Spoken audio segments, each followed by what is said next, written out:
Shinn, Chapter 2, The Law of Prosperity. Yea, the Almighty shall be thy defense, and thou shalt have plenty of silver. One of the greatest messages given to the race through the Scriptures is that God is man's supply, and that man can release, through his spoken word, all that belongs to him by divine right. He must, however, have perfect faith in his spoken word.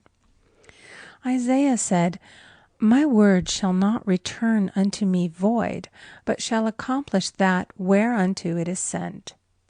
We know now that words and thoughts are a tremendous vibratory force, ever molding man's body and affairs. A woman came to me in great distress and said she was to be sued on the 15th of the month for $3,000. She knew no way of getting the money and was in despair. I told her that God was her supply, and that there is a supply for every demand. So I spoke the word. I gave thanks that the woman would receive $3,000 at the right time in the right way. I told her she must have perfect faith and act her perfect faith. The 15th came, but no money had materialized. She called me on the phone and asked what she was to do. I replied, "It is Saturday, so they won't sue you today. Your part is to act rich, thereby showing perfect faith that you will receive it by Monday." She asked me to lunch with her to keep her courage. When I joined her at a restaurant, I said, "This is no time to economize. Order an expensive luncheon and act as if you have already received the $3,000. All things whatsoever ye ask in prayer, believing ye shall receive." You must act as if you had already received. The next morning she called me on the phone and asked me to stay with her during the day. I said, "No, you are divinely protected and God is never too late." In the evening she phoned again, greatly excited, and said, "My dear, a miracle has happened. I was sitting in my room this morning when the doorbell rang. I said to the maid, 'Don't let anyone in.' The maid, however, looked out the window and said, 'It's your cousin with the long white beard.' So I said, 'Call him back. I would like to see him.' And he was just turning the corner when he heard the maid's voice, and he came back. He talked for about an hour, and just as he was leaving, he said, 'Oh, by the way, how are finances?' I told him I needed the money, and he said, 'Why, my dear, I will give you $3,000 the first of the month.' I didn't like to tell him that I was going to be sued. What shall I do? I won't receive it till the first of the month, and I must have it tomorrow. I said, 'I'll keep on treating.' I said, 'Spirit is never too late. I give thanks that she has received the money on the invisible plane and that it manifests on time.' The next morning her cousin called her up and said, 'Come to my office this morning and I will give you the money.'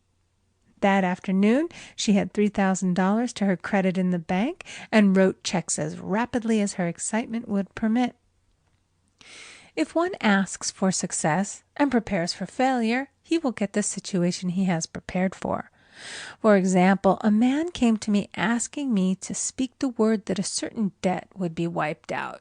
I found he spent his time planning what he would say to the man when he did not pay his bill, therefore neutralizing my words. He should have seen himself paying the debt. We have a wonderful illustration of this in the Bible, relating to the 3 kings who were in the desert, without water for their men and horses. They consulted the prophet Elisha, who gave them this astonishing message. "Thus saith the Lord, ye shall not see wind, neither shall ye see rain, yet make this valley full of ditches." Man must prepare for the thing he has asked for when there isn't the slightest sign of it in sight. For example, a woman found it necessary to look for an apartment during the year when there was a great shortage of apartments in New York. It was considered almost an impossibility, and her friends were sorry for her and said, "Isn't it too bad? You'll have to store your furniture and live in a hotel." She replied, "You needn't feel sorry for me. I'm a Superman, and I'll get an apartment." She spoke the words, "Infinite Spirit, open the way for the right apartment." She knew there was a supply for every demand, and that she was unconditioned, working on the spiritual plane, and that one with God is a majority. She had contemplated buying new blankets when the tempter, the adverse thought or reasoning mind, suggested, "Don't buy the blankets. Perhaps, after all, you won't get an apartment and you will have no use for them." Promptly she replied to herself, "I'll dig my ditches by buying the blankets." So she prepared for the apartment, acted as though she already had it. She found one in a miraculous way, and it was given to her although there were over 200 other applicants. The blankets showed active faith. It is needless to say that the ditches dug by the 3 kings in the desert were filled to overflowing. Read 2 Kings. Getting into the spiritual swing of things is no easy matter for the average person. The adverse thoughts of doubt and fear surge from the subconscious. They are the army of the aliens, which must be put to flight. This explains why it is so often darkest before the dawn. A big demonstration is usually preceded by tormenting thoughts. Having made a statement of high spiritual truth, one challenges the old beliefs in the subconscious, and error is exposed to be put out. This is the time when one must make his affirmations of truth repeatedly and rejoice and give thanks that he has already received.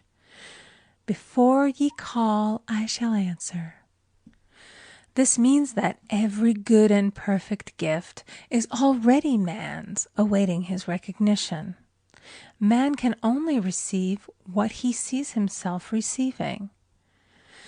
The children of Israel were told that they could have all the land they could see. This is true of every man.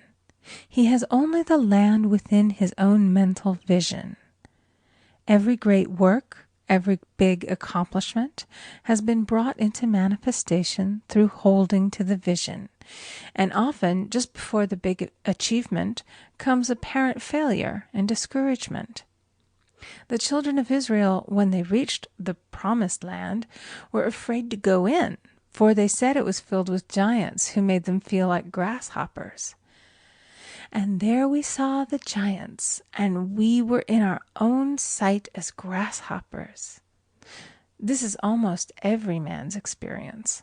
However, the one who knows spiritual law is undisturbed by appearance and rejoices while he is yet in captivity.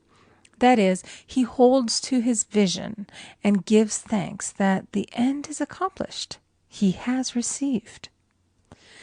Jesus Christ gave a wonderful example of this. He said to his disciples, "Say not ye, there are yet 4 months, and then cometh the harvest? Behold, I say unto you, lift up your eyes, and look on the fields, for they are ripe already to harvest."